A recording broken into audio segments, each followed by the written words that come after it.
Hello, newsies. Happy holidays. Welcome to another episode of Get the Flick Out of Here. I'm your host, Alex Pulaski, with Kate.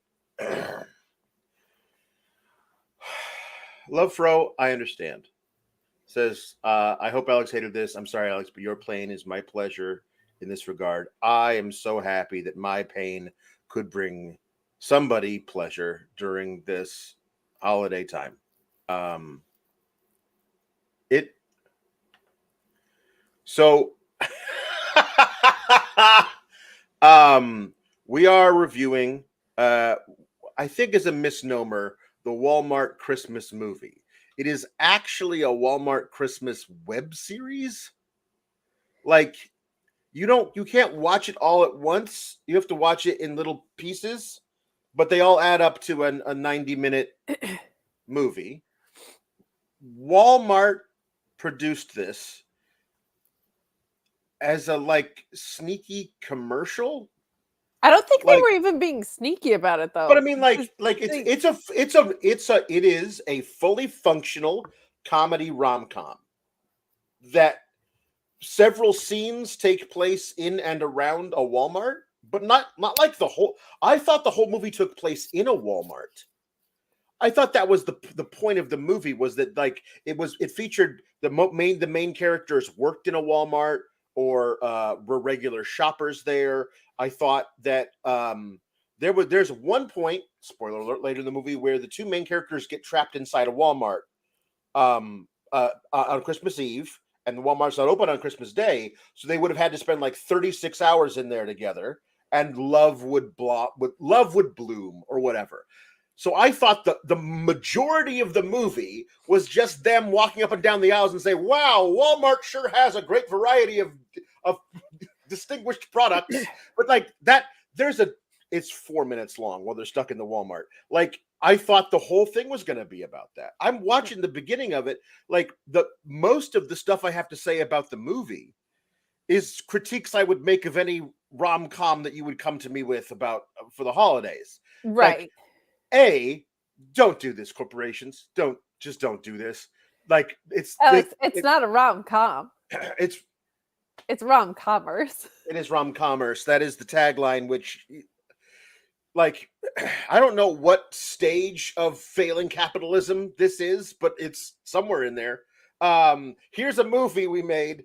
We're telling you it's commerce. It's not art in any way. It feels only slightly more of just a direct product in your face than like Mac and Me with Coke and McDonald's. Like, actually, I feel like it's even less than the McDonald's thing. It kind of Coke is. You know what I mean? Nobody is insinuating in this movie that there is an alien race from a far-off galaxy whose lifeblood is Coca-Cola. Nobody's insinuating that with Walmart here. You know what I mean? No, it's like it's on Walmart's YouTube channel, and right. Like, what I actually, to be honest, like kind of appreciated about it is they're not trying to pull a fast one on you. No. Like, they are very honest about what this is, which I at least appreciate that they're not like being sneaky about it at all. But there's something very true about it, which is that in small towns like the one that I grew up in, going to Walmart is an activity. Like, that is something that you do. But you can, the gimmick with this, right, is that you can buy the looks from the movie directly from do you ever pop-up video where the little blurb would come up and it would tell you something about the music video you were watching? This is pop-up Walmart shopping. Like, you're watching the movie and it's like, shop the look, and you can click on it, and everything the main character is wearing will be added to your cart, and that's how you could shop for whatever anybody's wearing in this thing. There's a few other things of like, at one point, the stock gay best friend character is wearing like this UV face mask thing. And when he answers the phone and it says, click here to buy this UV face mask, I'm like, I don't think anyone should be buying a product such as that from yourself, Walmart. So let's stray away from Ease up that on particular. that. Yeah. Let's go into the small town fashion clothes. You were killing it there. Yeah. But yeah, this was, for all intents and purposes, a movie. Like, this was less of a commercial and more of a falls in line with your Hallmark, Lifetime, now Netflix is in this game rom-com thing, and they said we're going to stick some interactive ads that you can buy stuff in. If it were not for the interactive ads, and this was a movie that was just on Hallmark this year, I would think to myself while watching it, oh, this is probably like they probably got a really great product placement deal with Walmart. Right. And that's it. That is literally it. There's nothing in it being like, shopping at Walmart is what we do on the holidays. It has saved our family for generations. There is no like outright propaganda about the corporation, which I thought was going to be just dripping rampant throughout this movie. None. It's just it is an incredibly awkward. I don't know if this was I assume, but I don't know that if this was commissioned by Walmart saying we have an idea, please, here other people that we've hired submit a script that has Walmart in it and we'll make the movie, or if this was already a fully formed script in somebody's drawer and then they bought it and then had a script doctor like add some Walmart to it. Because honestly, it is such a bog standard, obvious, like Hallmark movie, Netflix Christmas movie type of thing, that it is definitely not on Netflix. MD Jingle Bell. No, this is just on Walmart YouTube. And you can watch it on the Roku channel, as I did if you have Roku. But yes, it's available online. All you got to do is Google "add to heart." Listen, I'm a guy who likes puns. That one's a bit much for me. But "add to heart," Google that, and you can watch it. It is separated on the website on Roku channel into 23 2 to 3 minute scenes. And I decided to throw it on. Was it Sunday? It was Sunday. And I was like, let me just see what this is, to see how it starts. And the beginning like hooked me in a way, I gotta see how this all turns out. And by the time I was realizing how far into the movie I was already halfway through it, and I was like, well, guess we're doing it. I guess we're just watching the whole thing now. But yes, I as happens so often, I will send you DMs while watching a thing, being like, I can't believe this is, and you were very sick at the time, so my entire reason for being was to send you voice messages that you would listen to and then laugh so hard you would start to cough. That was my thing that I wanted for you at that time, because you got to get it out. Whatever's down there, you got to get it up and out. And so I was just trying to be therapeutic. So I'm not someone that does well mentally when I'm sick. And so having you voice memo me was wonderful. I attempted to voice memo you back several times with my feeble little girl voice. Yes. And which is kind of a nice segue into talking about the movie itself. So to answer your question before we get into this, I think Walmart commissioned this movie, and the reason that I'm pretty sure that's the case is because I used to work in public relations, and I still am subscribed to certain like newsletters because I'm still in communications. And this was viewed in the industry almost as like, is this, and I don't think they answered the question, but like, is this a viable tactic moving forward of like, is this an ad strategy that has sustainability behind it? And nobody had a verdict either way, but it does seem like this was a strategic implementation by Walmart to try something new in the ad space rather than a traditional commercial. So it feels like it was that way. I don't know how how the script shook out. They might have just told ChatGPT to write a Lifetime movie, and honestly, this is what it spit out because this is what it is. But you voice memoed me, and you were immediately like, "Oh no, this is going to be one of those situations where she ends up with the lesser of the two dudes," because what we open with is pretty much a really sweet proposal. But I'll let you take the helm, and then I'll interject with what I voice memoed you back. Yes. So every so often with these things, they will present a choice for the main character, the main woman in this case, Jessica. She must make a choice between one guy that she's currently with and a guy who she will be with by the end of the movie. And she always chooses the second one. And there's got to be I view it as there's got to be something really wrong with the first guy that she's currently with. He's sleeping around on her. He's a workaholic. He's an alcoholic. He's abusive mentally or verbally or physically. Something that like drives her away from this guy. And sometimes the movie will start out with, you think, hey, this guy seems okay. I mean, I feel like it's a weird thing for her to leave this guy by the end of the movie and end up with this. And then midway through the movie, maybe 2/3 of the way through the movie, you find that he's been cheating on her with her sister. You know what I mean? Like, and I'm like, oh, well, yeah, you can't be with that guy. You should go with the new guy. Like, and the movie is written as so we can find that out with the character and be like, oh no, girl, you don't want to be with him. You want to be with this one.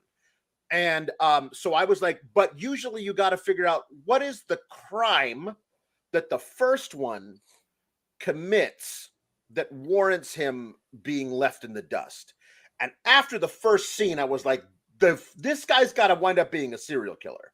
Like there are so few things that this guy could do wrong that would warrant him being left for literally anybody. And I got that after the first scene. She is getting ready in her Walmart Luke, in the bedroom. She's like being like, okay, honey, can I come out now? I really got to go to work, babe. I got to go to work. I'm coming out of the bedroom now. Can you show me your surprise?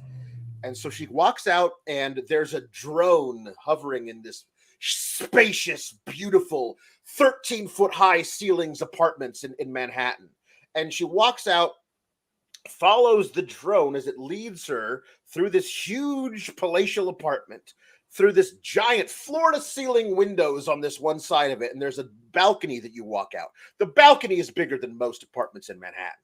And on the balcony, there is a big, huge sign that says, marry me, ? All lit up. And there is, I shit you not, a harp being played by a woman in an evening gown and other things, and a little choir that's singing there. And he's got the drone in there so he can record it. Like, you could show it to our grandkids one day. But he's like, so Jessica and this guy, he's a catch. Maybe 6'3", handsome, looks like he works out. Obviously he's got money. And he's like, Jessica, I love you so much. And he has this thing prepared, right? And she keeps getting like text notifications, and she's like, she won't shut off her phone. So every time she gets text notification, he has to like start the speech over again because he wanted to be perfect. And he gets down on one knee when the speech is over. And she's like, whoa. This, I need some time to think about this, please. I can't. I gotta go to work. I got this thing. Claudia's down. I gotta go to work. I love you so much. I really do. But I gotta go. This is the thing, is it's not like, oh, she doesn't really love him. Then stop telling him that you love him over and over again throughout the movie, because that's gaslighting, and that makes you the person who should be left. Correct. You know what I mean? So this is the first scene. Is just this, is her being proposed to in the most opulent, romantic way possible by tall, handsome, rich, athletic-looking dude. And she's like,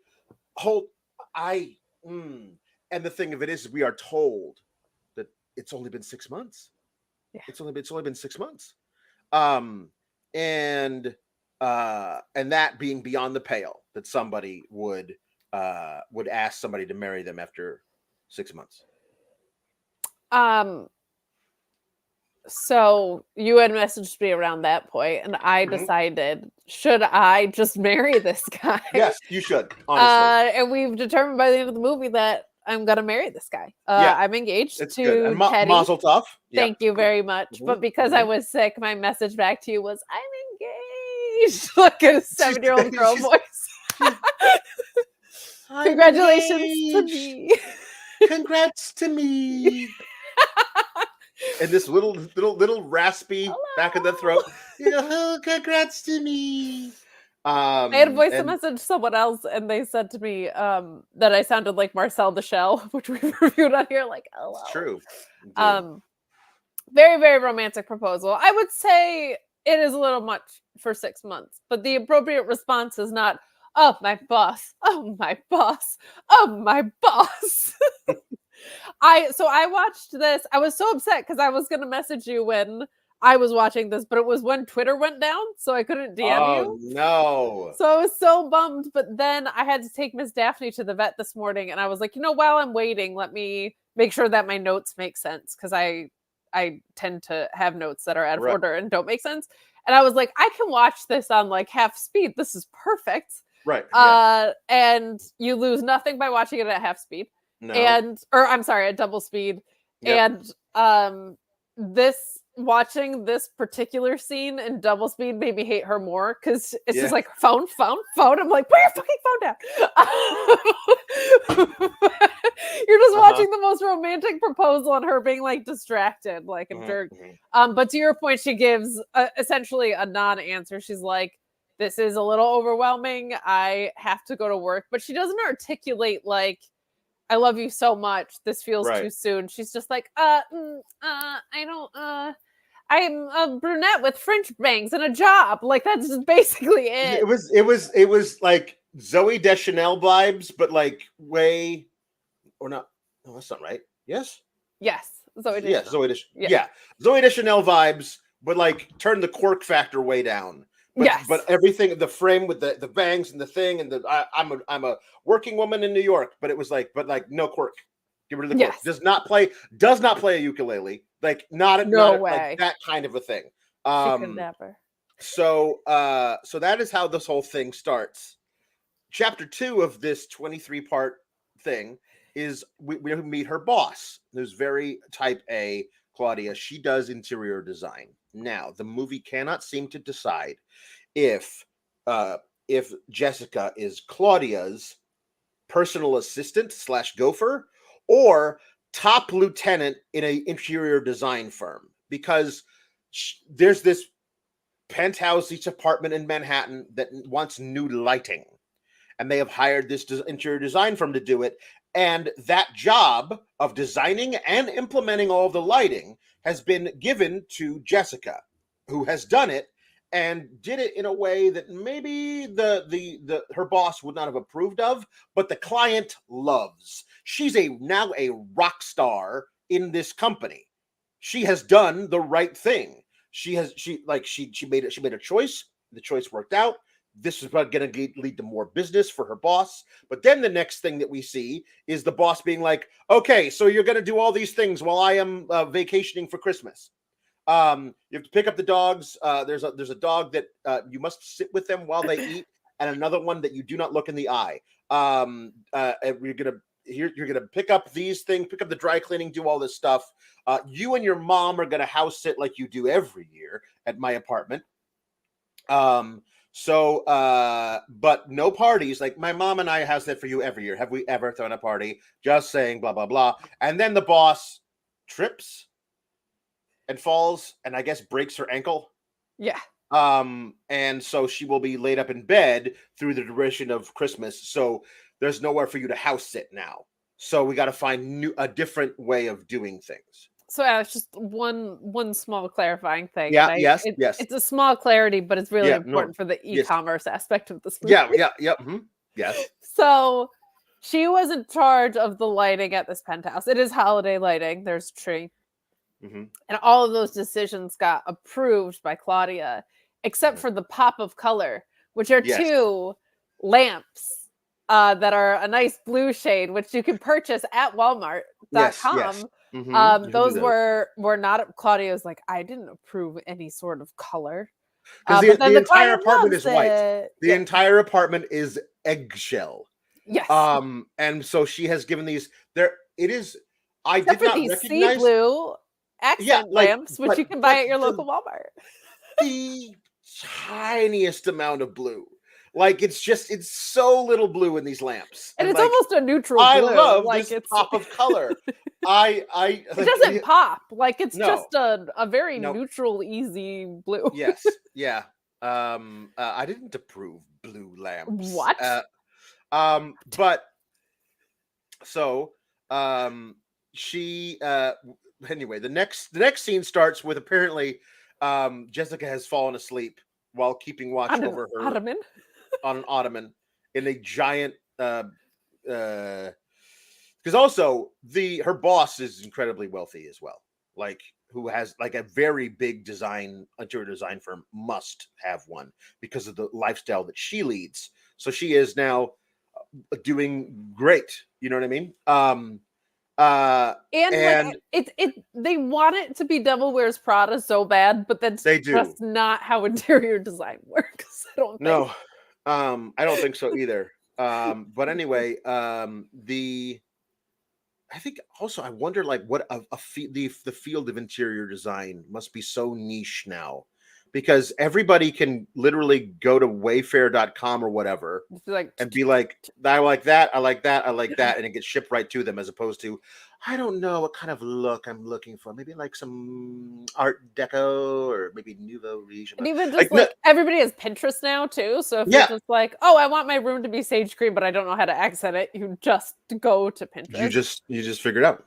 One important thing that we left out is, in all of the work chaos, she calls her extremely stereotypical Asian gay best friend and roommates, and that's where we get also that sauna mask. She's like, I can't talk right now, but Teddy proposed. Okay, bye, basically. And he's like, what? It's only been 6 months. Does he even know your middle name? Do I even know your middle name? Like, just listen, stereotype all you want. This guy was great and the best part of the whole movie. He was the best part of the whole movie. My thing is, Walmart probably thought this was extremely progressive with how they casted everything. 100%. And this was progressive 25 years ago, maybe, and was still awful, kind of. Yes. But like, he was really, really good in it as this guy. Yeah, so. He was great. But there was a lot of, look how progressive we are as a corporation. Diversity. We know that if you're watching this, you are watching this as a joke or in Wisconsin, and this is the first you've seen a gay person or an Asian person that is like out. Most of your holiday decor that you have in your place is from LL Bean, so this is where you can modernize it a little bit. But I did notice there's nothing about this anywhere on the web. As far as I know, we're the only people that are like reviewing it. We got you guys. We got you. We got 100% of the demographic that is looking for a review of the rom-com film. Hey, go ahead. We got you. Add to heart. Yep. But I did notice there was some like fake IMDb, like much lower thing of IMDb, like trying to like siphon off people from there to this website, but there's a very small list of people in the cast that are included in this, like who's in the cast. This guy is, and all of his credits are as writer. So I'm wondering if he wrote a lot of his own dialogue while on set. It does feel a little bit more authentic and like, you know, than the rest of it. It has any sort of genuity and like human speak to it. Right. Which is refreshing. So he goes to she realizes when she wakes up on the ottoman, she's got a whole bunch of missed calls and texts from both her mom and Teddy, the boyfriend she is jilting. And she can't deal with it, so she goes back to her apartment. It's a nice apartment for a, you know, Sure. It's all Interior right. design assistant, Yeah. personal assistant. And whatever. And I guess like low scale influencer. I have no idea what Michael, the gay roommate does. Yes. He's No idea. all we know is that he vlogs. Yes. And that he was, well, we'll get to it. Right. So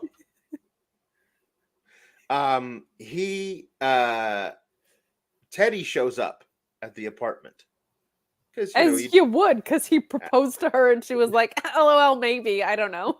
Right. So Michael's like, it's Teddy, what do we do? And so she stands up to the side, and I guess she's trying to get him to like, he's not here. She's not here when he opens the door for Teddy. Oh, she's not here.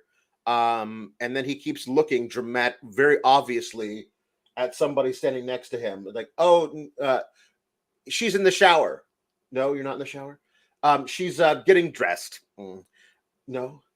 She's I'm not really sure what she is. She's playing jazz, I think he says at one point, which was definitely improvised. And so like, hi, Teddy, like, hi. I'm like, I can't. Like, so you know what? I understand it's too fast. We need to talk more about it. So he's incredibly understanding about having been rejected. He's the best. He really is. My fiance is great. Yeah. Again, mazel tov. Thank you.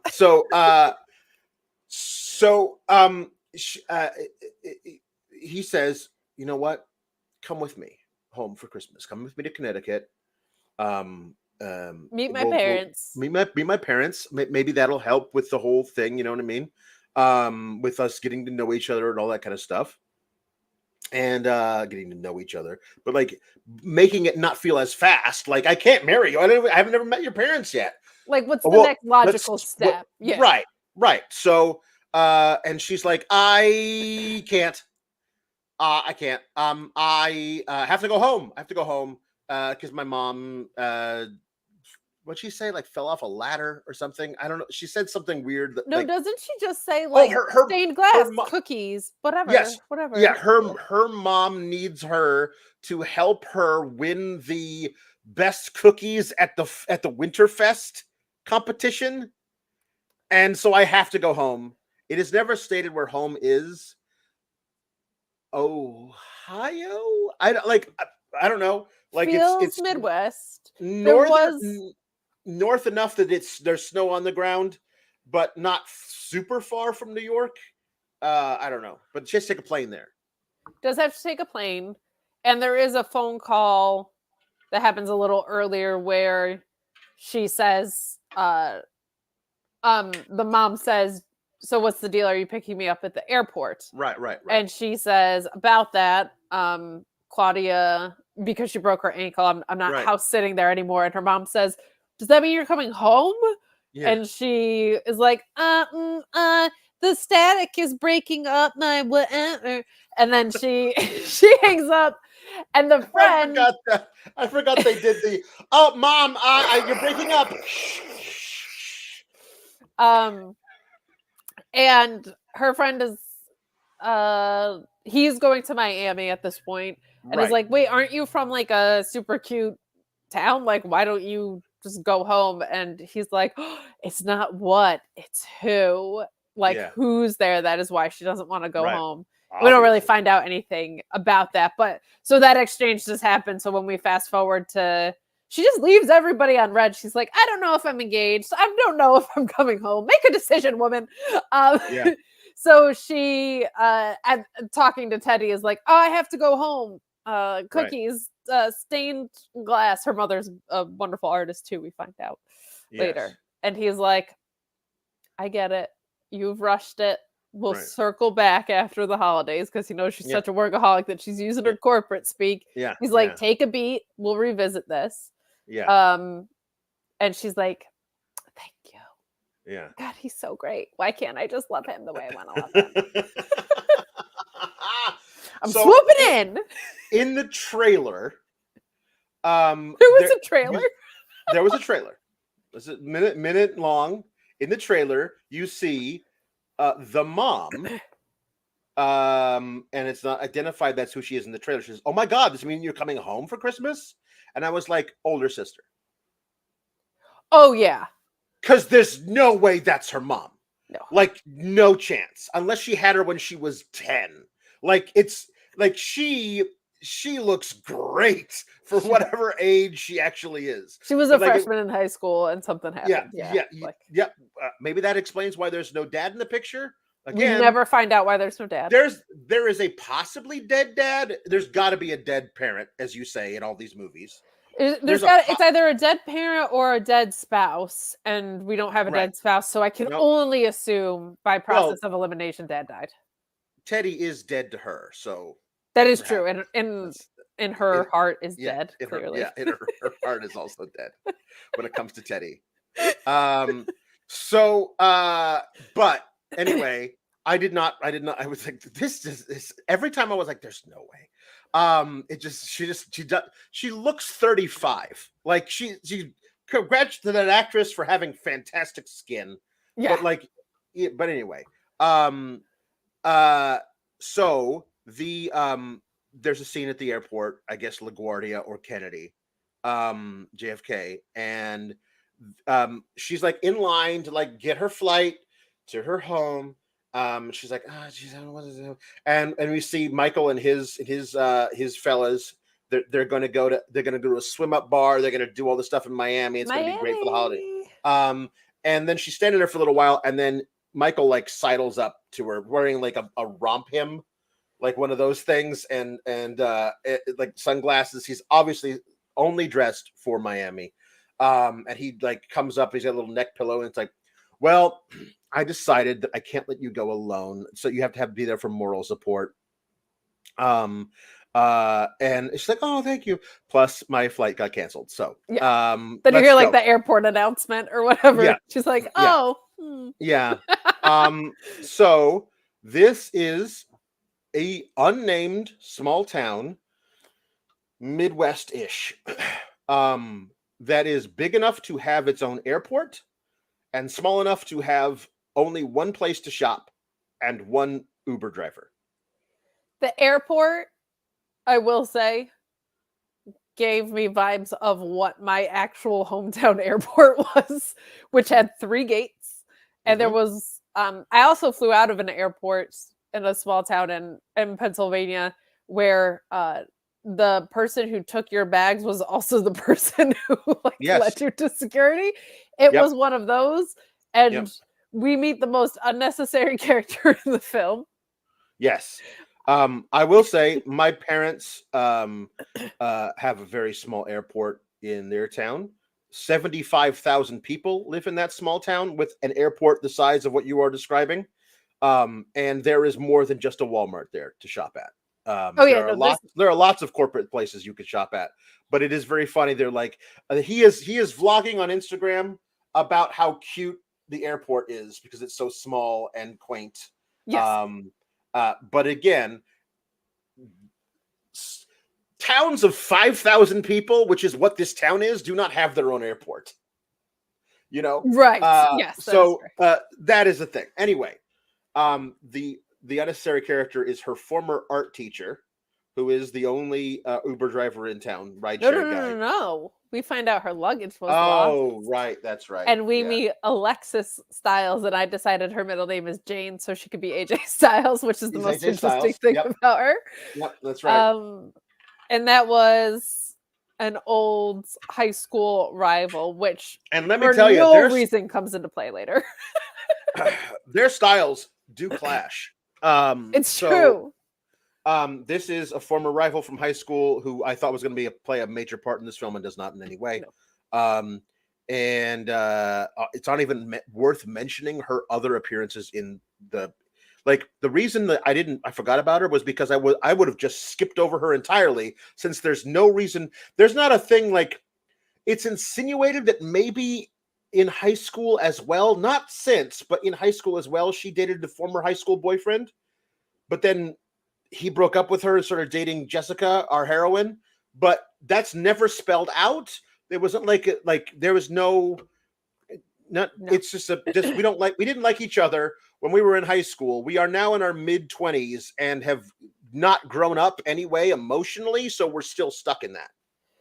And again, best friend doing all of the work in this movie was like, it's giving cheerleader high school rivals or whatever. Yeah. Like he was trying to define the relationship that the script didn't.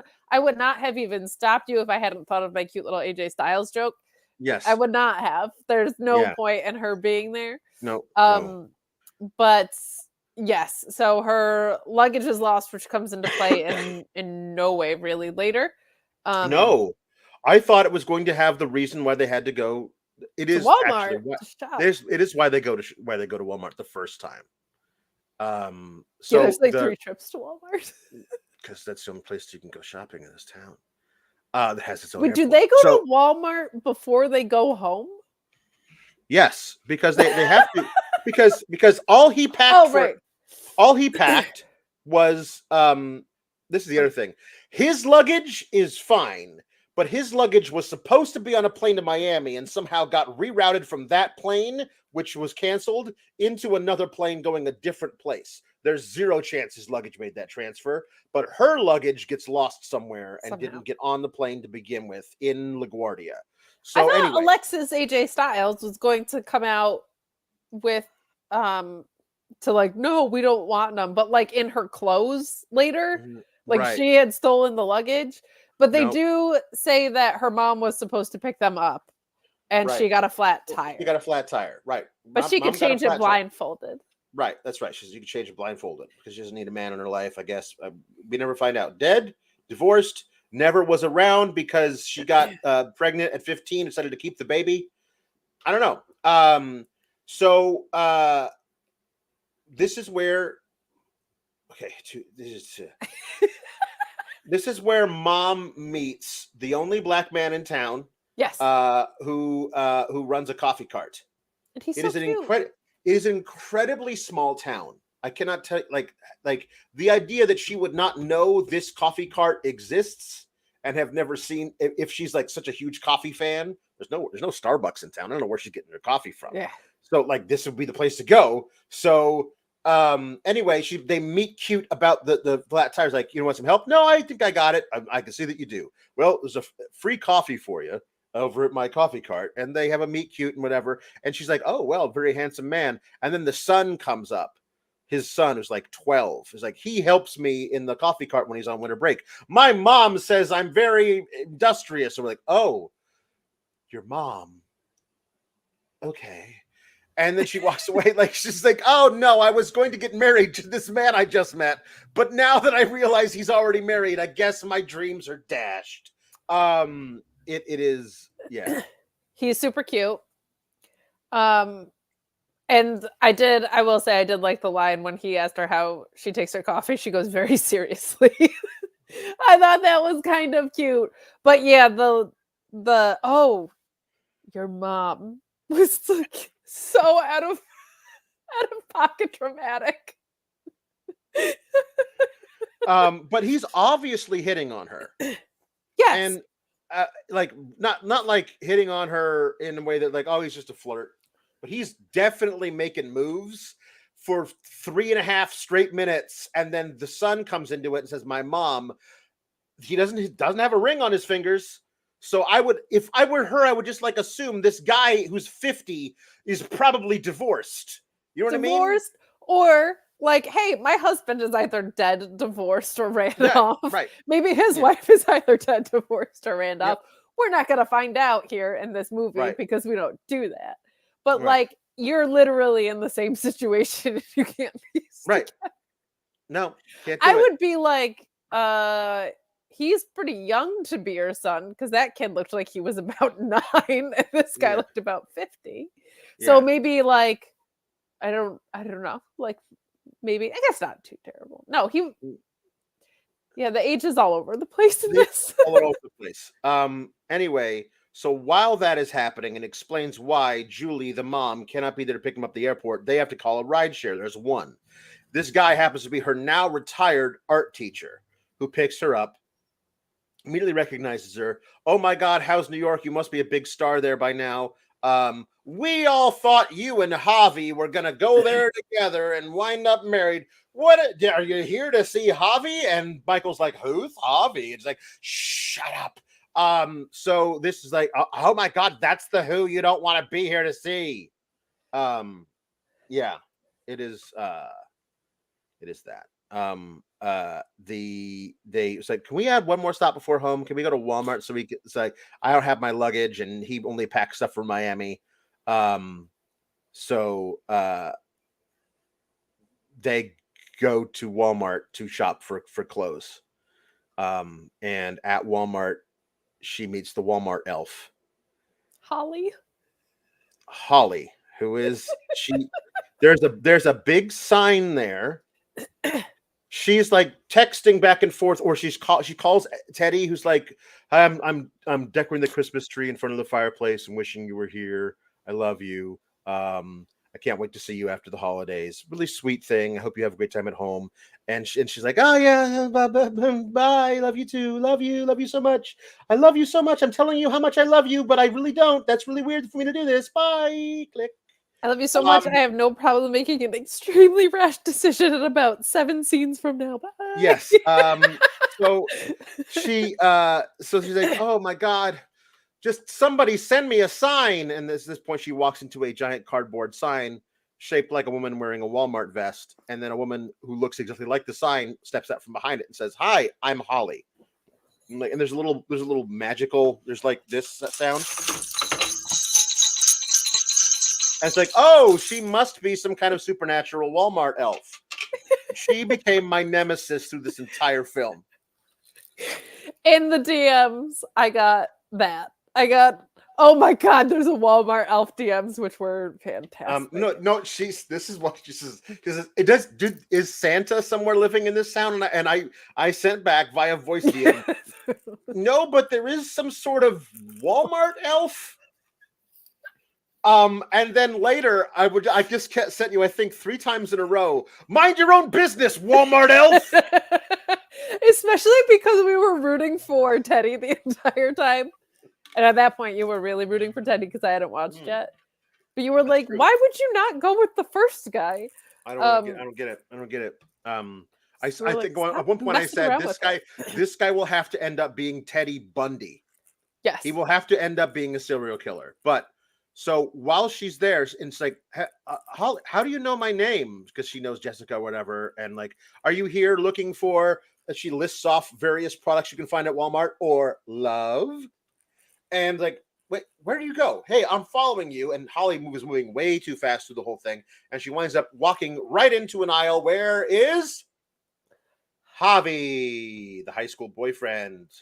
And they like, Javi, Jessica.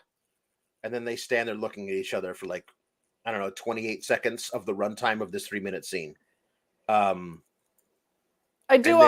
We should point out, while Jessica is in Walmart, her name is Jessica Miller, which is the Walmart of white girl name. So I just applaud them for the synergy. That is true. So Javi, obviously short for Javier, Hispanic. There is exactly one black family and one Hispanic family in this idyllic white town. And she is there with her Asian friend. Yeah. Yes. Her gay Asian friend. Her diversity. We went through the census and we checked off the top 5 things about it. This one over here is 2 of them. He's a gay and an Asian. That's right. We got it. So Javi is there with his little sister, who would have had to have been like 2 when Jess last saw her. They're buying something for somebody as a Christmas present or whatever. And then Michael comes up and he's like, is this Javi? They're like, oh, this is my boyfriend, Michael. He's like, oh yeah, I am so incredibly in love with Jessica here. I'm just here looking for sports balls or something. I don't know what he says, but it's a very funny. I'm gay. I'm very, very gay, but trying to be very, very straight scene. it's still in his Miami clothes at that point too. Yes. So Yeah. just like yeah, my cabin or whatever. Like he Yeah. just kept trying to. We're going to a log cabin where I will be splitting lots of wood. Yeah. But that ruse is easily seen through later. They buy all their new stuff. We see him picking stuff off the rack that he never wears for the rest of the film. Correct. Yes. Anyway, they buy it. Well, the reason is, Alex, because they bought so many clothes because they're just such low prices that he probably bought so many outfits he didn't even have a chance to wear them all. That's true. So they get back outside, but the one Uber driver has gone to pick up another fare. So so Javi is there in his truck because he is manly. Yes. And not at all like Teddy, who probably drives some stupid thing like a Porsche. But he drives a 1978 Ford Bronco because he's a man. And so she's like, "You guys need a ride?" And so he's the one who drops them off at the mom's house. And instantly, her mom and her gay roommate are besties. And dish about everything. And this is at some point in here is where this is the middle of the film, which is very just bleh. This is where we listen to Mom inform Michael of the whole thing with Javi, that they were supposed to go to New York together, but then Javi never showed up at the airport.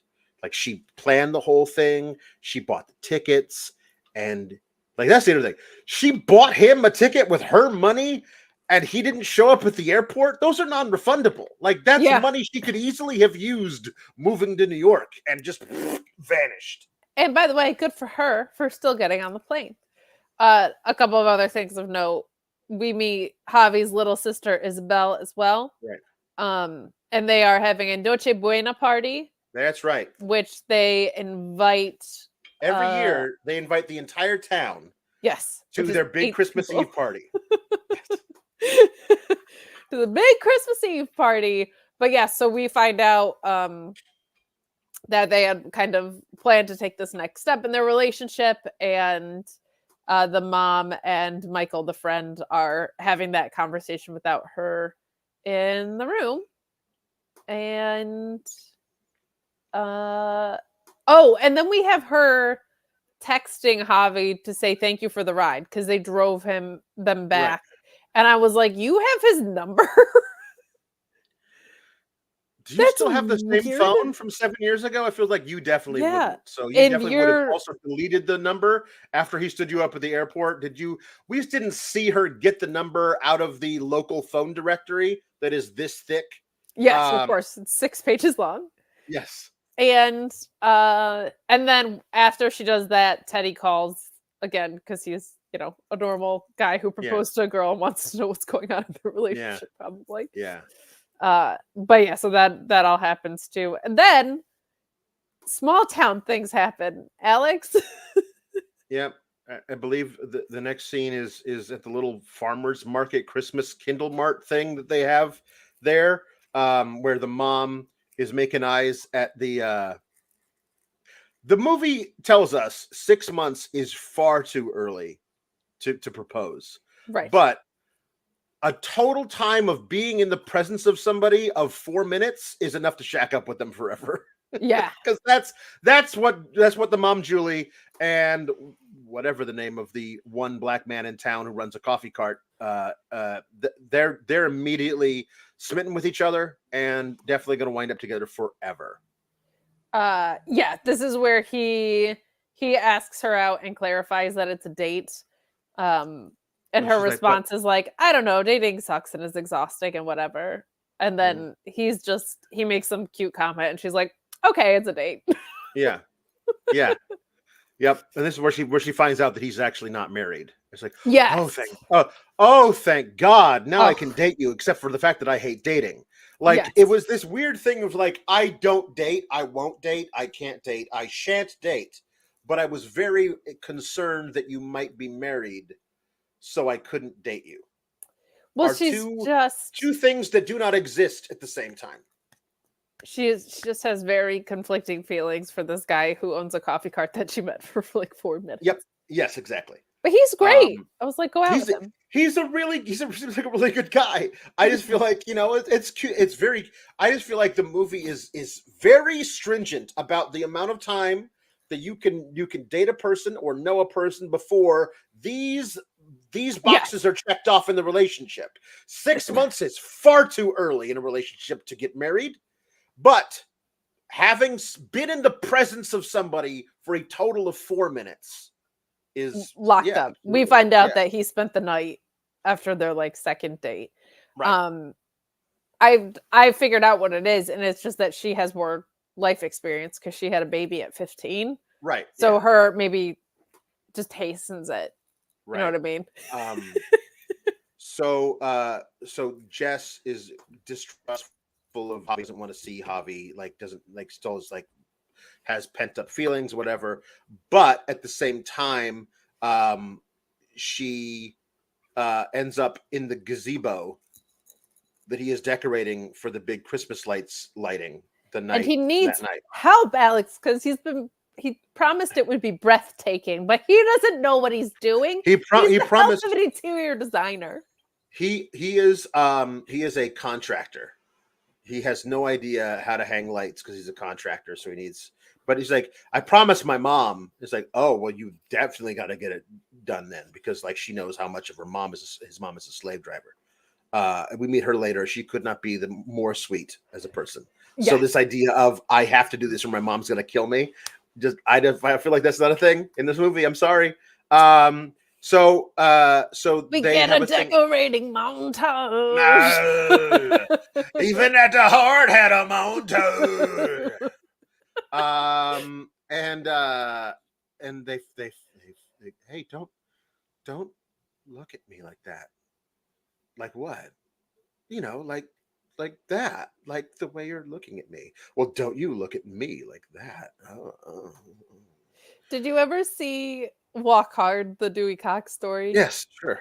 You know the scene where he goes to kiss her and she's like, no, over and over and over again, and they're back and forth for way too long. That's what this was, but this was sincere, where that's parody, right? Where she's just like, no, I can't, but I can't. It was one of those for sure. So they have the gazebo lighting. It could be a Christmas tree lighting, but it's not. It's a gazebo lighting. It's a gazebo lighting. It has a tree in it. Yeah. But it's a gazebo lighting. It's a gazebo lighting. The traditional lighting of the gazebo. Come on, kids, we're gonna go trim the gazebo. So it's afterwards, she ends up sitting with Javi's mom. Says it's beautiful. Thank you for helping him. And then we have a little heart to heart. We do. Is this before or after the gingerbread competition scene, though? Because that was dumb. Oh. Yes, they. I love that you're mad that I reminded you. It was like, so this is also Walmart elf. So this Holly the Walmart elf strolls she doesn't deserve to Walmart, Holly. You don't belong out here. Deserve to have me remember her name. She is Walmart elf. So I think what you're missing is that Holly is a seasonal thing. Listen, she's a Walmart elf, okay? That's what I'm going to call her, because that's her function in this film. She is a mystical creature who lives only within the Walmart or within a radius of the Walmart, because she appears outside the Walmart several times. She's just a redhead. That's all. So she you got to put in your name to be part of the two people pick out our partners, and they decorate a gingerbread house together in a time limit, right? So it winds up being a good time limit draw, man. But I guess they don't pick a partner. They are put together by random selection out of a little hat or whatever, right? or a little ball that rolls around. But a gust of wind blows the ball, and then the things fly everywhere. The tickets. Oh, I'll get them, says Jess. And there's this thing where she's watching. There's like little like sparkly wind that's blowing these tickets together, and then Holly picks them up. The Walmart elf. She's like, "Here, you take these. I got them, put them together, made sure that you and Javi could mind your own business, Walmart elf." So because the luck of the draw, she and Javi are paired together to make a gingerbread house together. But then we don't see them like putting frosting on each other's noses or anything cute. It's like cut to all of the things are done, and the only two children in town, Coffee Cart's son and Javi's little sister, are the only two children in town. And they are miraculously paired together, and they win the competition. These are two 9-year-olds who have an incredible gingerbread house that they made in the span of 5 minutes. Everyone else looks like trash, and including Javi and Jess, maybe because there's too many feelings stopping them from being able to concentrate on their gingerbread house. Well, she says it must be because I spent too much time on the inside, because she's an interior decorator. Even when it comes to graham crackers.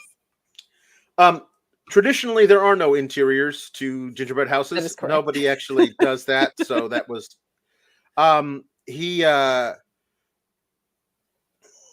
she's mad at him and walks off or something because he says something or whatever. He says something to get her mad. I don't know what exactly he says, but she leaves. That's when she meets up with the mom. He like goes to, he says something flirtatious, and she's like, "We can't." And there you go. She's like, "Why did you leave me at the airport?" And he said something about not wanting to stop her from pursuing her dream, and she was like, "It was supposed to be our dream." And then she dramatically walks off. We were kids. We were kids. We didn't know what we wanted or whatever. But really, he's trying to protect his mom in this whole situation. Right. Her mom says, "Hey, let's sit and talk. I'm the reason why Javi didn't go with you to New York. The week before you guys were ready, the day before, I think it was the day before you guys were supposed to leave, the doctors found a lump in my breast. And he knew that if he told you about his reason to stay and be with me, was because that if he had told you, then you would have stayed too. And he knew that your dream was more important than that. And so he wanted you to go and follow your dream or whatever." And she goes, "But you're okay now?" "I'm just fine now." But this would have been a lot better if this was the ghost of his mom, because honestly, like the fact that it was it was they took the lump out. I'm totally cool, cancer free for 12 years. Like, I mean, what are we doing? It didn't sound like there was a battle with breast cancer. Like, it all sounds very much like had a surgery, was fine, could have gone to New York a few months later. Fellas, it's not romantic. Yeah. This is not romantic when you take a decision out of a woman's hands. Yes. When you're supposed to be making decisions as a couple together to be like, her dream's more important. Clue us in on the conversation. Yeah. Right. Okay? Yeah. Look at what fiance guy is doing. He's like, "I get it. It was too soon. We're going to work through this together." And she's like, "No, I'm going to go for that guy who left me an hour plan at the airport because he decided that this was the right way to go without even having a conversation with me." Yeah. I'm sorry. I am choosing my mother's lump over you. That's what he should have said. But like, you didn't have to choose. Like, have a conversation, people. Listen, if this was a long battle that she had, where she was like in the hospital, but she barely pulled through and like needed the support of her son. It sounds like they went in, took out the lump, and she was fine. Yeah, they don't. There's no indication that this was like a 2-year battle with cancer or whatever. Yeah. If there was, mea culpa. But the movie's like, it's cool. I was fine. We were worried about it for 2 weeks. They went in, they took it out, and I'm fine now. And at that and point, I never spoke to this woman who I was planning on moving with again. And he never spoke to you again. And you're going to leave tall, rich, handsome, drives a Porsche, Teddy, for this guy. I'm sorry. And not just like all those boxes, but seems like a great guy. Yes, like he's trying to like work with you emotionally. Incredibly sweet. Yeah, incredibly sweet. And who you keep telling that you love. Yeah, so. When you clearly don't, Jessica Miller. That go pick out a Walmart ring with Javi, okay? Right. So then there's the big the mom? No. Yeah. Her boyfriend, this guy that she met 2 days ago. He makes vanilla bean and coffee joke. Yes. Asks she's white and he's black. So progressive. Yeah. Asks that for her to go to the big party, the holiday, the Noche Buena. Him. Oh.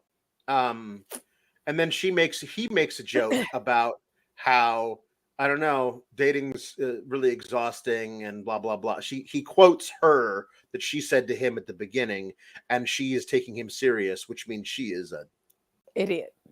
Just an idiot. She does not understand sarcasm in any way. But so she asks him, and this is important, because the next night, I think we cut to the next night. Yes. And Michael is fully dressed to the nines to go out to this party, but so neither Michael and neither Julie or Jess is ready to is going to go to this party, because Jess can't possibly see Javi, and she's got to work. She's got to be on calls all night with Claudia, and Julie doesn't have anything to wear, and so Michael does a full style makeover for her before they go to this party. I wonder where you can get those outfits, Alex. Well, you could get a lot of the outfits. Also, the curling iron. You can get that at Walmart. As the pop-ups told me, that you could buy this curling iron from Walmart. So that, yes. It's perfect. So they go to this party, the Noche Bueno party. There's more and more meet cuting.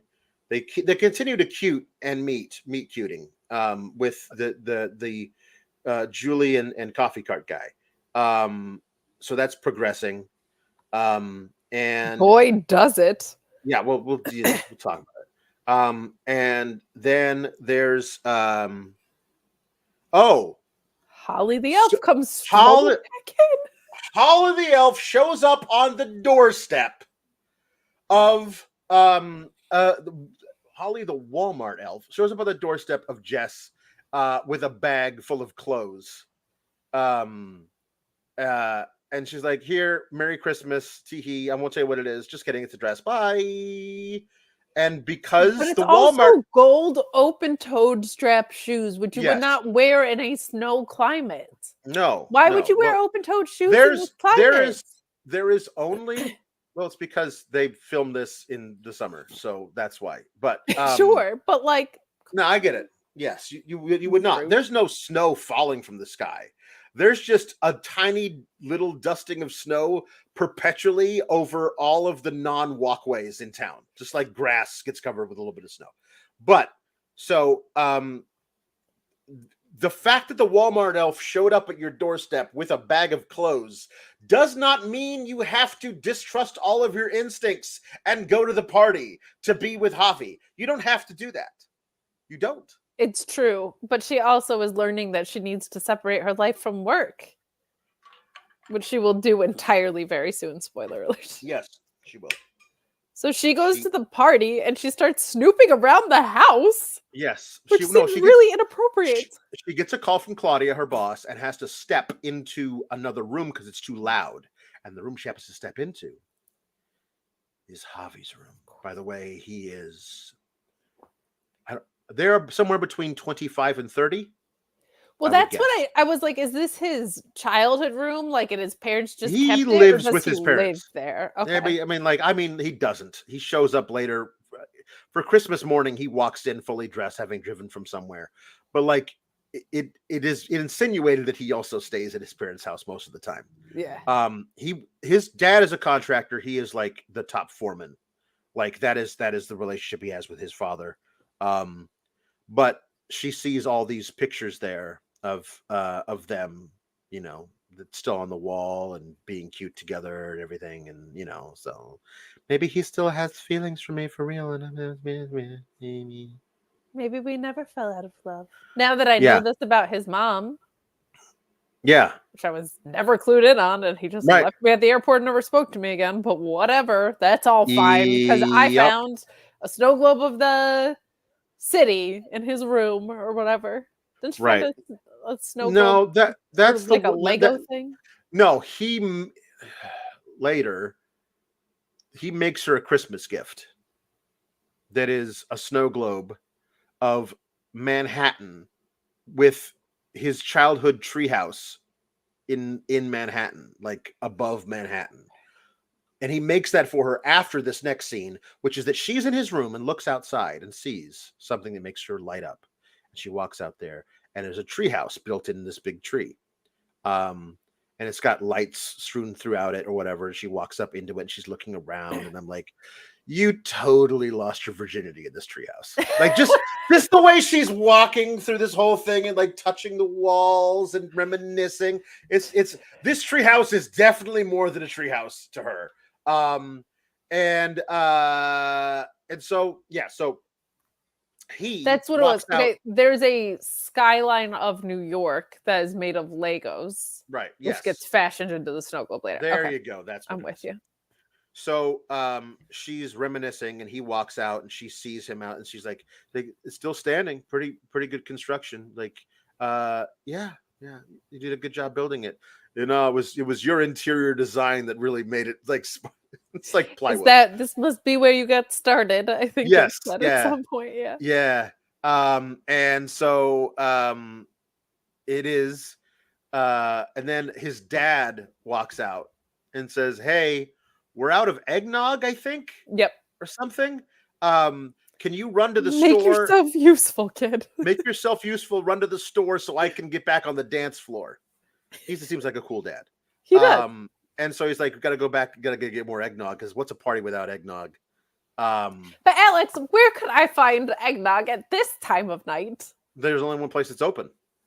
Oh my God, is it a 24-hour Walmart, perhaps? Yeah, well, it would be, except it's Christmas Eve, so they do close early tonight. We got to get in there. Yeah. Okay.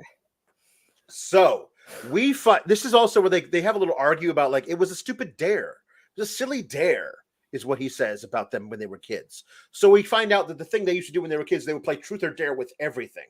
Not just a little like we're kind of tipsy from these wine coolers, let's play truth or dare at this party, but like life decisions. With everything they would do truth or dare. And so they get to the Walmart. It's closing in a few minutes. And she keeps getting all these text messages from work from Claudia. She's like, he says, "I dare you to leave your phone in the car." And then blah, blah, blah. "I double dare you to do something else," or whatever. So she leaves the phone in the car because he dared her to, because she is also, again, 15 again, and does not like have the capacity for rational thought. Because if Correct. She did, she'd be with Teddy right now. So, so they go into Walmart. She left her phone in the car, in the glove compartment.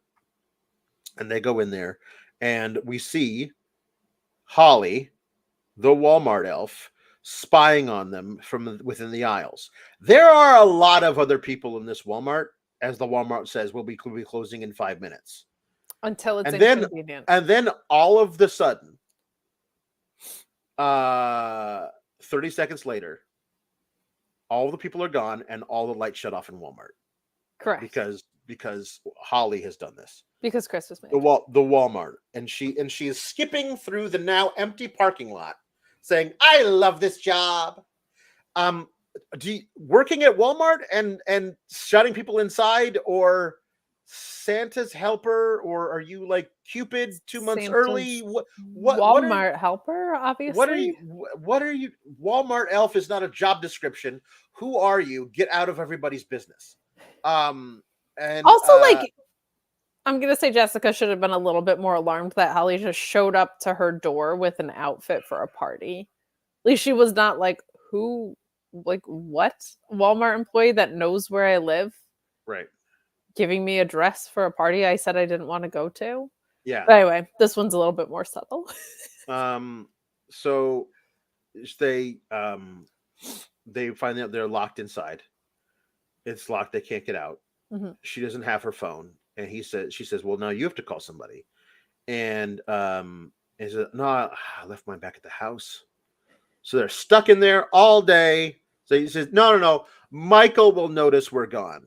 He'll definitely notice, and he'll come out. And they mentioned the karaoke machine or something. Yeah, because for some reason, this movie took the songs Boom Clap, which came out like 8 years ago, and this Vanessa Carl 10,000 Miles song, which came out like 25 years ago or 20 years ago. Yeah. And it can't be playing in the Walmart because there's no power out. Right. But it is playing in the Walmart kind of for the sake of the scene, but that's also what Michael is singing at karaoke. So they cut back and forth to the party, which is Michael singing karaoke, and back into this Walmart where they're continuing to play Truth or Dare. She says, like, they're arguing because they're stuck in here because he did the dare. Well, okay, well, now it's your turn to do a dare. So I dare you to wear this Rudolph costume and skip through the store backwards. And he does, and then we just get to see them being so cute, trying on outfits and playing with toys in the Walmart, and they're doing it to a montage. And they're doing all this. They're very super cute, and they've done all this stuff. And they're like, buy this reindeer costume, do this thing, buy this, buy. And this is probably the most overt of the actual advertising part. Yes, which still honestly was not that bad. I was expecting it to be way worse. And then she says, like, I'm starving. Make me some dinner. This was my other favorite message that I got from you before I was able to watch it. Do you remember what you said? I believe I said he made her a charcuterie board, and they are now having a heart-to-heart in the Funko Pop aisle. A candlelight dinner. A candlelight dinner. In the Funko Pop aisle. A candlelight dinner in the Funko Pop aisle. Which is what this was. With flameless candles that you can get at Walmart. Right. He brings her a board of various meats and cheeses and goldfish crackers. And they set it down on a table made out of an igloo cooler, because there are no tables in Walmart. You have to use an igloo cooler covered with a tablecloth and some little chairs, little folding chairs, lawn chairs, and they're going to have this thing. And behind him, very noticeably, are just a wall of Funko Pops. Every time they cut to a picture of him talking to her about, the life they would have had, it's just Funko Pops. And I was very, very, yeah. And in front of them is a wall of TVs, and they all have like a fireplace. Fire log burning on it. Yeah. So this is where they have their heart-to-heart, and I honestly don't remember. I was so distracted by the Funko Pops. What do they say to each other in this? So there's like Truth or Dare, and it's truth. And she's like, why didn't you tell me about your mom? Yeah. And then it gets cut off because Michael and I forget who else. Her mom maybe come down. No, no, it's not her mom. It is. I believe it is former art teacher man. Mr. Vogel. Michael drove them there. We called security. They're coming to get you. Don't worry about it. Please don't have sex in the Walmart. Is what I said to myself. So they end up getting rescued from Walmart, and he gets back and hurt in his truck. She gets her phone. Excuse me. Bless you. Gets the truck. Sorry, her phone out of the saying there's a million messages out of the glove compartment, and bye, see you later. We're not going back to the party, obviously, because we've been stuck in Walmart for 12 hours. I don't know how long. The montage it's makes still it nighttime seem out though, right? it's nighttime, Yeah. but I guess it's like 3 a.m, so like the party is over. Yeah. But I'm supposing Mr. Vogel took her back to her house. But the most interesting development with all of this is that in the next morning, Coffee Cart Man is there. Yeah. Just eating breakfast in his PJs. So Coffee Cart Man and her mom they met each other it's ago. Literally 2 days ago, and are hooking up. But they're mature adults, so fine. Not at all weird. Getting it. While my daughter yeah. and her friend are home on break. Yeah. It's a big house. I don't know what mom does for a living. Like she does this she makes that stained glass, right? But she's like, she just needs to sell it. It's a silly hobby. Oh yeah. Because like Michael sees it and like, you should open an Etsy shop. Like, this is great. And she's like, no, it's just something I do for fun. So like, what do you do for money? Like, this is a giant house. It's like, I've decided she killed her husband for the life insurance policy, and that's the dad is missing. Honestly, that's and this is why we don't talk about him, because it just brings down the mood at the holidays. Must be and be it's right? Like small town secrets. Everybody's already whispering. You know what I mean? Right. So we just let it lay low. That's what it is. Watch out, Studley Coffee Cart guy. She falls on hard times. You're next. They don't call her the Black Widow for nothing. So this is Christmas Day, and Teddy shows up because he couldn't get a hold of her because her phone was in the glove compartment. So he just shows up. So maybe he took a flight from Connecticut to this little tiny airport, rented a car, and he shows up and on the doorstep carrying a giant bouquet of roses, gets down on one knee. And Javi, who spent all night making the snow globe with the treehouse and the Lego skyline in it, because she says, sometimes I wish I could take this treehouse with me to New York, is what she says. And so he's like, now you can. And I made this. And so he ended up making this whole gift, and he shows up at her door. And when he gets there, he sees Teddy down on one knee on the porch. And then he turns away and doesn't see her immediately go, no, come inside. Because maybe if he saw that, he wouldn't assume that she was marrying somebody else. But he's very, very upset because she never told him about Teddy. Yeah, it does feel like a little bit of Glass Houses and Stones when you're like, why didn't you tell me about your mom? Mm-hmm. And she's got like a whole ass almost fiance. Right. But I will say, at no point does she actually kiss Javi or like cross any lines in that way. But if someone's having a candlelight dinner with you in the Funko Pop aisle, you should probably bring it up at some point, I would say. Well, no, see, Jingle Bello, she can't marry a man she's been with for 6 months, but she doesn't really love him. The man she met 2 weeks ago is actually a man who was her high school sweetheart, which is the precise thing I'm trying to teach my daughter through the next 10 years of her life, that anybody that she meets in high school is probably not somebody she's going to be around hanging out with 15 years later. So, like, let's not do anyway. Early 20s. If I married who I was dating in when I was 21. No, there you go. See, that's the problem. But anyway, that is she didn't meet him 2 weeks ago, but she's seen him for the first time in, I'm going to say, between 5 and 10 years. Easily, yeah. I don't know. They don't never tell us how old she is, so it's hard to tell. Yeah, it feels late 20s, early 30s. Probably. Right. Definitely not early 30s. She is definitely younger than that. But anyway, so he proposes to her and they go into the kitchen. And what is Well, he got her a scarf. yes. They're sitting 'Cause around.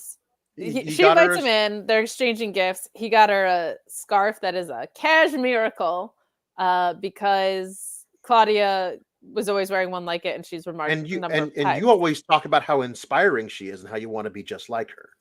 Yeah. So I thought like this, and he says the man at the Walmart said this was a cashmiracle. So he bought it from Walmart because everything's from Walmart. So like he wasn't planning on giving her a gift, so he figured out something. Well, I think he was planning on being engaged. Right, he was. I will say, romantic as he is, a little bit of like pick me energy when you show up and the first thing you do is propose after she just said no, and you were like, I'm going to give you some space, and then you're like, I'm immediately going to propose to you next time I see you. A little heavy-handed, well, but listen, I get like in or out. He's exactly. Like let's stop dithering here. Let's go for it. So she says they go into the kitchen to have a like behind closed doors they can talk about it. And like coffee cart guy is like, is like, yeah, I'll tell you later. So like I'm like, whatever. Gossip spreads fast around town. Right. So he says, she says, listen, I can't marry you, blah, blah, blah. I forget what it is. And he's like, I get it. She says the scarf is perfect for someone else. And he's like, for someone else. Talking about the scarf anymore, are we? Are we? And he says, the most important thing to me is that you're happy. And if you can't be happy with me, and you think you'll never be able to be happy with me, then we should break it off now. Which is like the best possible emotional response to being dumped. So sweet, and like did all the work that she should have done as far as like vocalizing that they weren't on the same page. Get it together, Jessica Miller. And he says, let's face it, I'm a bit of a catch. So I was like, yes, you are. You go, Teddy. I'll be fine. And I just want you like the idea of like I'm dumping you. You proposed to me, so I'm dumping you. And the response is, I just want you to be happy. And if you can't be happy with me, via con Dios is like the best possible response to that. It was like loving separation, but I know my worth. Go get him, Teddy. Right. You're gonna be just fine in New York. She like runs upstairs as he leaves, and she's on the phone with the Claudia, and she comes down and she says, I may have just made the worst mistake of my life. And her mom goes, oh, sweetheart, if you don't love Teddy, then you shouldn't get married to him. Like, oh yeah, that too. So the whatever the name of the woman who had the penthouse is, like her whatever, wants the firm to redesign his entire apartment, another rich person. And I'm being given the contract to do it myself. I'm going to be in charge of it, which is a huge promotion at work. And she's like, I told them no. I quit my job. Because it's like because Javi's like, frankly, I'm surprised you would ever let anybody be your boss. Me, a guy who works for my dad, is saying that to you. I'm surprised you let anybody be your boss. Wouldn't you? Well, I'm surprised you didn't have your own firm by now. You're all 25 years old. Why don't you have your own interior design firm, Jess? To which she's like, well, you don't move to New York and have your own firm, which I thought was a very fair counterpoint. But I was also like, isn't this exactly what you want when you move up the scale? This is your contract now, so you're running everything you worked for was to get to this point, and now you're bailing. And now it's not like real weird. It's not like I did all the work securing this this client, and now Claudia's taking all the credit for it. It's not I did all the work and I got the client, and I said, it's my client. I really want to do this thing, and I'm being taken off the project. It's not like I'm doing all of this gopher work for you, and with the hopes that I would get a promotion, and you gave it to the rival girl at the firm. None of that. She's like, I am being entrusted with so much more responsibility, which means a huge bump in pay and prestige at a obviously very trusted interior design firm in Manhattan. And my response is, I quit. Sorry. No. Not down also, like, no emotional response to Teddy. But like, and I know that she wasn't like in love with him, but like, right. I don't know, if you rip up your entire life by the roots in 5 minutes, come on, don't you think like your best friend who traveled here with you and your mom might be like, okay, well, let's maybe take a pause because you are having a breakdown, is what my mom would probably say. They literally jump off the couch and jumping up and down and give her a giant hug. Yeah. Oh, awesome. You have no income and you're living in New York City. Oh, this is wonderful for you. You could have had a security blanket if you had married super rich guy, but now you've got nothing. We're so happy for you. Not even that. It wasn't like, oh my God, this job is breaking you. You finally quit because your boss is being demonic. No. It was like, oh, I know everything that you worked for is here, but I'm so glad you turned it down. Is very weird. So how does this whole thing end? Oh, she has to leave for the airport that night or something, and she tries to text Javi, but he won't respond or something because he saw the Teddy proposing to her or whatever. He doesn't see Teddy. He drives away before he can see Teddy leave with tears in his eyes and get in the car and his car and drive away. So he doesn't see that part. But I don't know what changes his mind about anything. But there's a conversation that he has with Isabel, I think. Oh yeah. She's like, nah, you want her. His little sister. His little sister like basically smartens him up. Like, no, you obviously you're in love with her. You should do something about it. And so he coordinated with Michael in a scene that we never see. Coordinated with Michael to like get her dropped off by the gazebo, which is where he left the snow globe. And then like, I love you, Jessica. I love you too. Truth or dare. Yeah. Truth or dare. And then he's like, I bought myself a ticket to New York. So this is in no way. This makes up for me not going before, but now I'm going to New York with you now, which is not at all sudden or surprising to her, she can't handle spontaneity when the guy she's been dating for 6 months proposes to her, but a guy who she used to date 7 years ago, who she met 2 days ago again, and had a bit of a like conversation with in the Funko Pop aisle, is like, I'm moving to New York to live with you. Yeah, that's fine. We're fine. I will say there's at least he doesn't. I was like, he's gonna propose in the gazebo, and she's gonna say yes, and I'm gonna be so mad. Yeah, that happens a year later. We do get a prologue. Yes.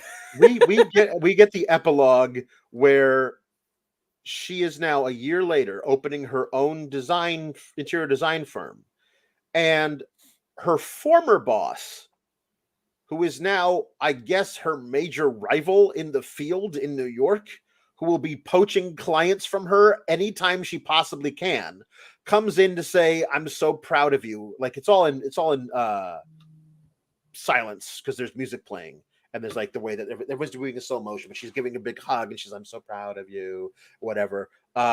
She would hate that she left her. That would be, she would try to ruin her life. Yeah. But it's fine.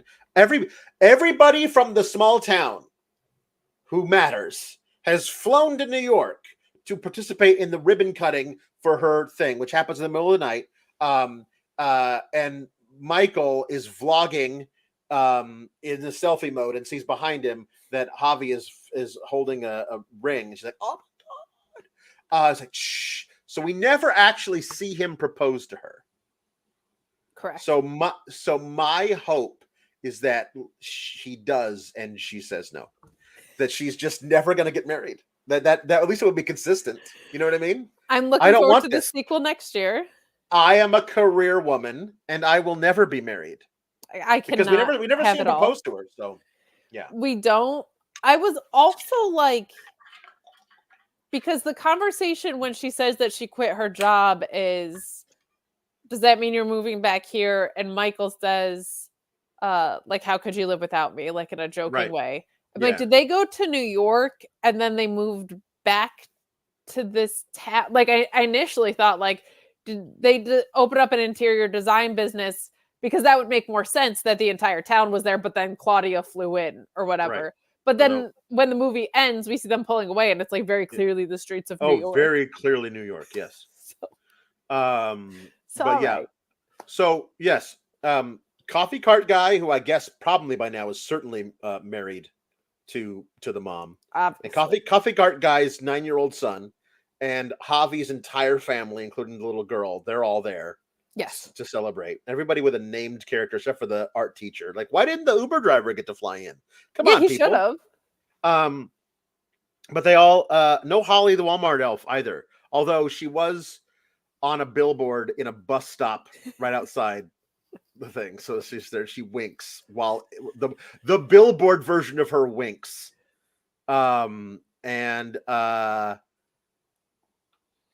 So we also see that there's a desk that says Michael, whatever his last name is head of influencing. Yes. So he's a co-partner in this thing. But I don't know if Javi lives with them now or flew in with his parents, because what does he do? He doesn't have a desk at this place. He wanted to be an architect, but he decided not to, and he just works as a contractor. Does he have like an architecture part of the thing? Like, if like the interior design, not only will we do like lighting and furniture, but we also have a guy here who will completely remodel your kitchen for you. That's part of the service we offer. But no, he's not part of this thing. No. It feels like he flies into New York several times a year to like spend time with her, but now it's like, okay, it's official. I'm propose to you. Maybe he's freeloading. He might be just typical sleeping hobby. On the couch. Just couch crashing. Typical hobby. Yeah, I was very surprised that the ring was not a Walmart ring, because they do have engagement rings at Walmart. I was like, that would have been the punctuation points. But yeah, this just shows you what happens when a Walmart elf interferes with your life. Honestly, you make bad choices. Mind your own business, Walmart elf. Yeah. Also, don't you have gifts to be worried about with Santa? Is she doing this for other people? Yeah, is this whole town like I mean, I guess not, because the mom and the coffee cart guy fell in love. It would be kind of interesting if like she was the one who got the mom in the coffee cart. Like if she was the one who put the nail down in the road that she ran over, that she had to like change a tire in front of that guy. Like maybe. But no, she's just there. Is it like what's the name of the angel in Wonderful Life? That he's only in charge of George Bailey or whatever. Maybe this is a Walmart elf that is only in charge of Jessica Miller, and that's her whole gig. There you go. There's a really fun version of this movie where her life completely bottoms out after she breaks up with Teddy and quits her job, and Holly the elf is like held responsible. Oh yeah, and a tribunal for Walmart elves. She's gonna get court-martialed by the Walmart elf brigade. Or because the mom clearly killed her husband for the life insurance policy. Clearly, she has like a thing with Holly where it runs in her family. She knows how to take someone out. She knows how to make someone disappear in this town. Should be, yeah. There we go. All right. That's it. That's what the movie should be. That's the movie should be. There be. should be a sequel where Holly is. No, there should not be. No. I want my sequel where it turns out she proposes to Javi and he's a piece of shit. No, you want your sequel, which is that you and Teddy end up happily ever after. And I don't need a Walmart elf. I can see what's in front of me. He knows he's a catch. Let's go. Perfect. Yes.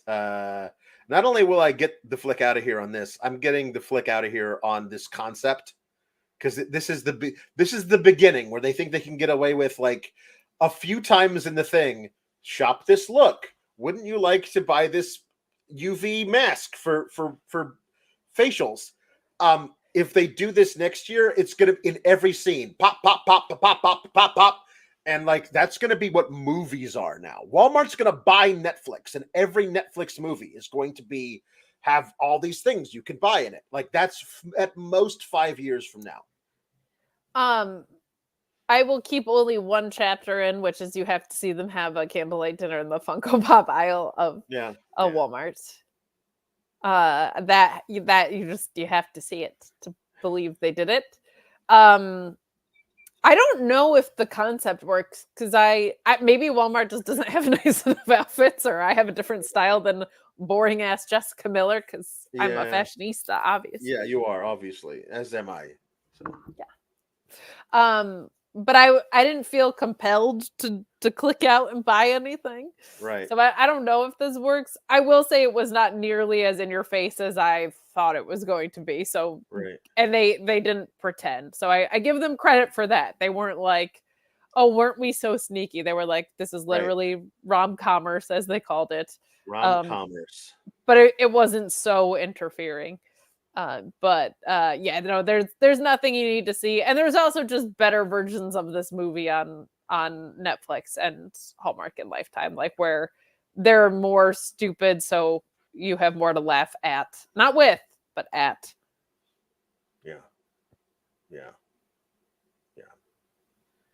Unless keep the flick in if you are someone that is like, I only buy my clothes from Walmart and I need someone to style me for free. Then you got a free pass to Walmart styling.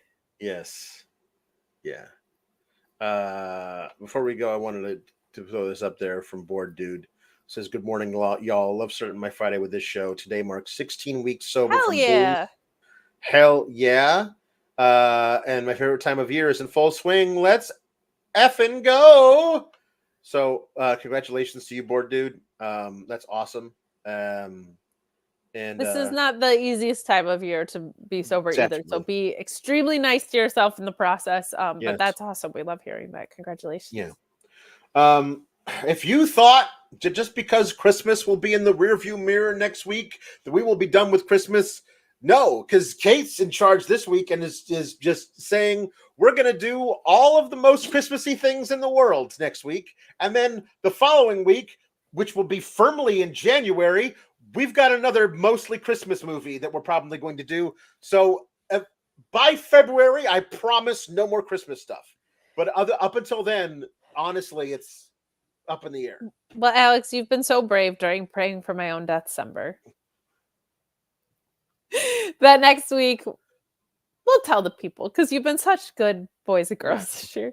We're gonna do the Christmas classics of the Grinch, the Peanuts one, Rudolph and Frosty, and we're gonna because they're all like 20 minutes each or whatever. We're gonna review them. So that'll be a fun one. That's a little bit of a reprieve, but there's some weird stuff that happens in those, especially Frosty. So very much looking forward to talking about how weird those little movies are, but also in Rudolph, Santa is a straight up bitch, and it is. So we'll definitely talk about it. Yeah, it's gonna be fun. And we'll just maybe 1, 2, or all 4 of these classic Christmas specials will get the flick out of here. Goodbye, everybody. Merry Christmas. Happy holidays.